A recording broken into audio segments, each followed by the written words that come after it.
आपण पाहत आहात महाराष्ट्र क्रांती न्यूज, आवाज सर्वसामान्य जनतेचा। नमस्कार, मी राहुल कुलकर्णी। सोमनाथ सूर्यवंशी यांच्या संदर्भातलं जे जजमेंट 18 पानाचं ते मी वाचलं। महाराष्ट्र राज्याचे मुख्यमंत्री श्री देवेंद्र फडणवीस ज्या वेळेला विधिमंडळामध्ये असं म्हणाले होते की ह्या प्रकरणामध्ये पोलिसांचा अत्याचार दिसत नाही, तेव्हाच आम्ही असं म्हणालो होतो की हे सगळंच प्रकरण संदिग्ध आहे। शहाजी उमापांची जी भूमिका आहे किंवा एसपींची जी भूमिका आहे ती फार क्रुशियल आहे। म्हणजे अशा पद्धतीने बघितलं नव्हतं की पोलीस कोणाला तरी ऑफर देतात 50 लाख 5 लाख वगैरे अमाऊंट दिसते त्याच्यामध्ये। बरोबर आहे। माझं म्हणणं असं आहे की आता म्हणजे एकतर मुख्यमंत्र्यांनी येऊन स्वतःला सभागृह चालू आहे, मागच्या सभागृहामध्ये मांडलेली भूमिका ही दिलेल्या पोलिसांच्या माहितीप्रमाणे होती, पण आत्ताच्या नव्या माहितीप्रमाणे आल्या ह्याच्यामध्ये त्यांनी ती दुरुस्त करून की ती कस्टोडियल डेथ आहे आणि मारहाण झाल्यामुळे डेथ आहे असं नमूद त्या ठिकाणी असं केलेलं आहे।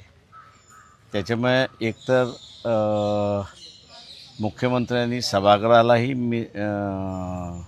चुकीची माहिती दिली, दिशाभूल दिली आणि महाराष्ट्राच्या जनतेचा पूर्णपणे फसवणूक केली होती अशी परिस्थिती आहे। मुख्यमंत्र्यांनी जनतेची असणारं दिलगिरी व्यक्त करावी की शेवटी मुख्यमंत्रीसुद्धा पोलीस रिपोर्ट येतो त्याच्यावरतीच स्टेटमेंट करत असतात। ज्यांनी चुकीची माहिती पहिल्यांदा दिली त्यांना देवेंद्र फडणवीसनी ताबडतोब सस्पेंड करावं। फाईन, पण तिघा पोलीस अधिकाऱ्यांच्या भूमिकेबद्दल मला तेच पुन्हा विचारायचं आहे।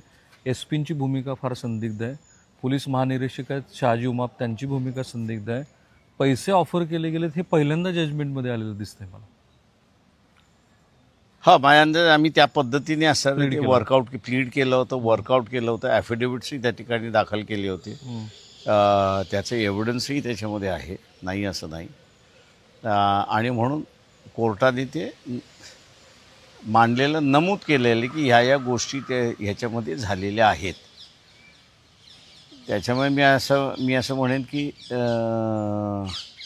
हे जजमेंट एक फार रिचिंग जजमेंट आहे। असं इंटिरियम ऑर्डर जरी असली तरी ही फार रिचिंग जजमेंट आहे असं मी त्या ठिकाणी मानतो आहे।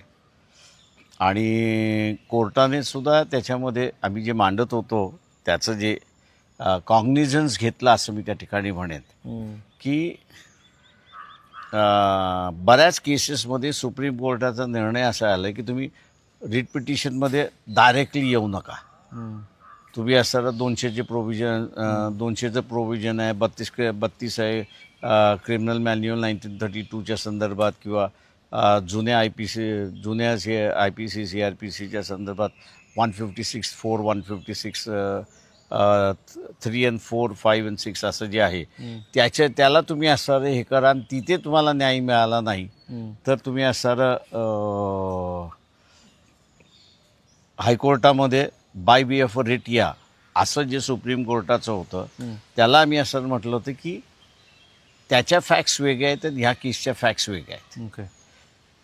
त्या पब्लिक ॲट लार्ज असताना त्यांचा FIR नोंदलेला नाही, इथे ही कस्टोडियल डेथ आहे आणि कस्टोडियल डेथ असल्यामुळे दोन्ही केसेसच्या फॅक्ट्स फार वेगवेगळ्या आहेत आणि त्याच्यामुळे सुप्रीम कोर्टाचे जे जजमेंट्स काही लागत नाहीत तर इथे नवीन जजमेंट आपल्याला असं लिहावं लागेल आणि ते म्हणजे की कस्टोडियल डेथच्या ह्याच्यामधलं writ is the only jurisdiction अशी जी परिस्थिती आहे।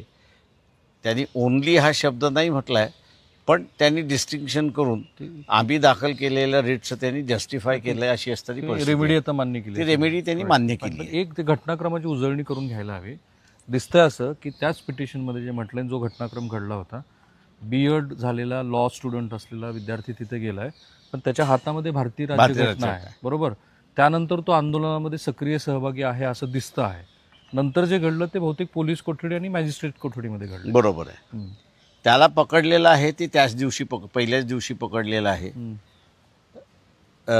फक्त त्याच्याबद्दला असणारा मॅजिस्ट्रेट कोर्टामधला टायमिंग आम्ही असणारा त्याच्यामध्ये घेतला, तो नमूद दिला नाही। तो मला वाटतं मेन जजमेंटमध्ये कदाचित तो असं नमूद होईल असं मी त्या ठिकाणी मानतोय की त्याच्यावरनं असं कळेल की तो आंदोलनामध्ये सहभाग होणं आणि त्याचं अरेस्ट ही तासाभराच्या आतमध्येच आहे. त्याच्यामुळे दगडफेक करणं, जाळपोळ करणं हे कोर्टाने तिथे नमूद केलेलं आहे पुढच्या पॅरेग्राफमध्ये, की उरलेल्या झालेल्या ह्याच्यामध्ये हा जाऊच शकत नाहीये. आणि आम्ही कोर्टापुढे मांडत असताना त्याचं टाइम ऑफ अरेस्ट आणि त्याला पोलीस स्टेशनमध्ये हजर केलं. ह्या जो टायमिंग आहे, या टायमिंगमधनं तो एका ठिकाणाहून दुसऱ्या ठिकाणी जाऊच शकत नाहीये. ते कोर्टाने ते एक्सेप्ट केलेलं आहे. आणि त्याच्यामुळे त्यांनी कोर्टाने जे आहे ती सोमनाथ साळुंखेंच्या आईची जे म्हटलेलं आहे ते ग्राह्य धरले अशी परिस्थिती आहे. राईट. आणि सोमनाथ सूर्यवंशीच्या आईचं कौतुक पण आहे, पण बहुधा तुमचा त्यांना वैचारिक आणि कायदेशीर पाठिंबा असल्यामुळं असेल, राज्य सरकारनं जे जे कॉम्पेन्सेशन त्यांना दिलं होतं ते त्यांनी नाकारलं. आणि पुनरुक्ती होती प्रश्नाची, ती करणं गरजेचं आहे. कारण महाराष्ट्राला ते कळलं पाहिजे की पोलीस अधिकारी असं वागू शकतात. तर ते पहिलं जे कॉम्पेन्सेशन नाकारलं, ती त्यांची भूमिका काय होती, आणि पुन्हा काही पोलीस अधिकाऱ्यांची जी नावं आली आहेत जजमेंटमध्ये, इंट्रीम ऑर्डरमध्ये, ती नावं आणि त्यांनी केलेल्या ऑफर्स काय होत्या? ते मुख्यमंत्र्यांकडून 10 लाखाची असणारी ऑफर होती की जी सभागृहामध्येच होती. आईने म्हटलं मला 10 लाखाची गरज नाही आहे, कारण मी एकटीच राहिलेली आहे, त्याच्यामध्ये ते पैसे घेऊन करणार काय, त्याच्यामुळे न्याय द्या म्हणजे उरलेल्या ठिकाणी होईल. तिने ते नाकारले. त्याच्यानंतर मग असताना सोमनाथच्या आईना पोलीस खात्याने, आणि त्याच्यामध्ये नावं नमूद केलेली आहे, शहाजी उमापाचं दिसतं, शहाजी उमापाचा, इतरांचा आहे. त्याच्यानंतर बोरमाळे की बोरमाड असं जे आहे त्यांचंही आहे. त्याच्या अजून एक नाव आहे. या सगळ्यांनी कसं आमिष दाखवलं हेही त्याच्यामध्ये आहे. जमीन देण्याचा प्रयत्न केला, जमिनीचा सुद्धा त्याच्यामधला असं आहे. ह्या सगळ्यांना नाकारून तिने मॅजिस्ट्रेट कोर्टापुढे एकच स्टेटमेंट केलेलं आहे की मला माझ्या मुलाला न्याय पाहिजे. तेव्हा हे माझ्या दृष्टीने असणारं अशाच रीतीने पक्षकार हा ठाम राहिला म्हणून हे घडलं. हा, त्याच्यामुळे असं म्हणून आम्ही तिचं असणारं कौतुक करतो की एवढं सगळं प्रेशर होऊन ती त्याला वाकली नाही. ठीक आहे, आम्ही तिच्या पाठीमागे होतो, चळवळ म्हणून बरेच तिच्याबरोबर होते, हे बरोबर आहे. पण शेवटी त्या सगळ्याला तोंड देणं आपण शब्दाने देतो, ती प्रत्यक्षात देते. आणि त्या प्रत्यक्षात याला ती पूर्णपणे ताटपणाने, धीटपणाने उभी राहते. आणि माझ्या मुलाला न्याय मिळाला पाहिजे हा जो तिचा स्टँड आहे तो माझ्या अंदाजाने कौतुकास्पद आहे असं मी त्या ठिकाणी मानतो. सन्माननीय न्यायाधीशांनी या संदर्भामध्ये इन्क्वायरी केली होती. ते तिथे जाऊन बसले होते, रेस्ट हाऊसमध्ये बसून त्यांनी अनेकांची स्टेटमेंट्स रेकॉर्ड केली होती. त्यात काय झालं पुढे? ते मी असं नाही, त्याच्याच वरती असतात. एखाद्या कस्टोडियल डेथ जर झालं तर इन्क्वायरी होती तर ती मॅजिस्ट्रेटला त्यांच्या हद्दीतला असणारा जो मॅजिस्ट्रेट आहे त्याला ती इन्क्वायरी करणं हे क्रमप्राप्त आहे. त्याच्यावरती ती कायद्याने दिलेली जबाबदारी आहे. त्याच्यामुळे कोर्टाने मॅजिस्ट्रेटने जी आहे ती इन्क्वायरी करून रिपोर्ट दिलेला आहे, सादर केलेला आहे. राईट. आणि आता पुढे तुम्ही काय एक्सपेक्ट करता या केस? ते आता माझं म्हणणं त्याच्यामध्ये आता ते एनी हाऊ तिला कॉम्पन्सेशन मिळणारच आहे. त्याच्यामध्ये मद्रास